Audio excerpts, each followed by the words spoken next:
आज हरियाणा चुनाव का परिणाम आ गया है। मीडिया कई दिनों से एग्जिट पोल दिखा रहा था कि भाई बीजेपी तो गई, खत्म, बाय बाय टाटा। लेकिन हुआ क्या? वो तो उल्टा गया, बीजेपी की सरकार आ गई। लेकिन मीडिया क्या कह रहा था? मीडिया कह रहा था भाई जाट बीजेपी से नाराज है, जातिवादी पूरा सिस्टम चला रखा था। धर्म का भी चल रहा था, भाई मुस्लिम भी बीजेपी से नाराज है, उसके अलावा यादव भी बीजेपी से नाराज है।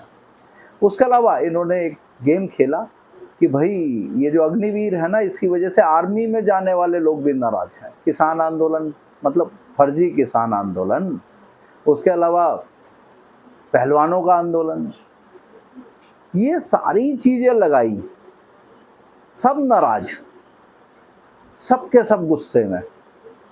लेकिन ये समझ में नहीं आया, मीडिया ने इतना नैरेटिव फैलाया, सब कुछ फैलाया, फिर भी बीजेपी जीत गई। ऐसा कैसे भाई? यहाँ तक कि ये भी बोल दिया भाई पार्टी वर्कर भी अगेंस्ट हैं, पार्टी वर्कर भी नहीं चाहते बीजेपी। अब सच्चाई ये है कि मीडिया आपका बिका हुआ है, मीडिया आपके नैरेटिव सेट करता है, मीडिया आपकी हर चीज़ वो दिखाने की कोशिश करता है जिसे आप गोदी मीडिया कहते हैं। अब गोदी मीडिया की जो टर्म आई थी ना, वो इसीलिए आई थी। अब गोदी किसकी थी ये पता चल गया होगा। राजदीप सरदेसाई, योगेंद्र यादव, आशुतोष और बहुत सारे रोड पे घूमने वाले यूट्यूबर भी साफ साफ बोल चुके थे जी हम तो जमीन पे रहते हैं, हमें पता है कि कौन जीतेगा इलेक्शन।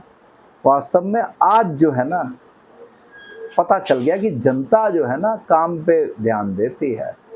इन यूट्यूबरों, और मैं खुद यूट्यूब पे ही बना रहा हूँ वीडियो, लेकिन ये जो प्रोपोगंडा वाले होते हैं ना, जिनको खाली और खाली पैसे जो मिले उसी के लिए काम करना है, एक विशेष मानसिकता के लिए काम करना है, उनको जनता पहचान चुकी है। उनकी आज की तारीख में कोई वैल्यू नहीं है। और हरियाणा चुनाव का परिणाम इसके लिए एक बहुत बड़ी मिसाल साबित होगा। 10 साल बीजेपी की सरकार रही, एंटी इनकम्बेंसी नहीं रही, लेकिन जो 5 साल पहले हुड्डा साहब की सरकार थी, उसकी एंटी इनकम्बेंसी आज तक खत्म नहीं हो पा रही, वो अभी तक चल रही है। लोग याद कर करके दुखी हो रहे हैं कि नौकरी कैसे लगती थी। कैसे लगती थी नौकरी? नौकरी लगती थी पैसा दे करके, और यहाँ नौकरी मेरिट पे लगती थी। इन्होंने पूरी कोशिश कर ली कि किसी तरह से भी ये साबित कर दें कि बीजेपी के राज में नौकरी नहीं थी। लेकिन जिन गरीबों के घर के बच्चे पढ़ने वाले थे, जिनको ईमानदारी से नौकरी मिली, वो लोग जानते हैं कि भारतीय जनता पार्टी ने क्या दिया। किसान जिनको एमएसपी मिल रही है, जो पूरे देश में कोई राज्य सरकार नहीं दे रही, वो एमएसपी मिल रही है, अधिकतम फसलों पे मिल रही है, वो जानते हैं। वो किसान जो खेत में काम करते हैं, दिल्ली बॉर्डर पे आके पिज़्ज़ा खाने वाले किसान नहीं, चडूनी जैसा आदमी अपनी जमानत नहीं बचा पाया, 1000 वोट मिले हैं खाली। तो सोचिए, वो संयुक्त किसान मोर्चे का प्रत्याशी था, केवल 1100 वोट लेके जीता है। कैसे जीता उसको भी बोल देंगे थोड़े दिनों में, ये भी हमारी तरफ से जीता हुआ घोषित कर रहे हैं, इसे भी गोल्ड मेडल दे देंगे। किसान वाले जो हैं फर्जी, वो उसको भी कहेंगे भाई जीत गया ये हमारी तरफ से, क्योंकि हमारे यहाँ तो मानसिकता ही अलग है।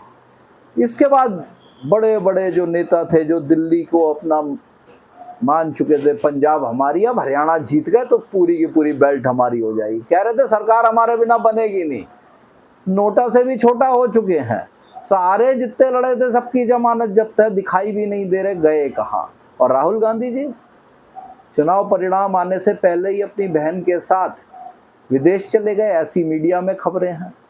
अब वो जलेबी की फैक्ट्री कौन लगाएगा, ये सोचने की बात है।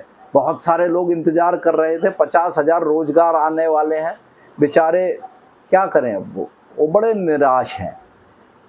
इस चुनाव परिणाम ने हरियाणा में बहुतों को निराश किया। उनमें वो 50,000 एक्सपेक्टेड वर्कर्स भी थे जो जलेबी की फैक्ट्री में काम करने जा रहे थे। बाकी कुछ भी हो, मोदी का जलवा आज भी कायम है और बीजेपी हरियाणा में फिर जीत चुकी है। राष्ट्रवादी लोग, जाट हैं, अहीर हैं, किसान हैं या फिर पहलवान हैं, जो राष्ट्रवादी हैं, वो सारे के सारे भाजपा के साथ हैं। जय श्री राम।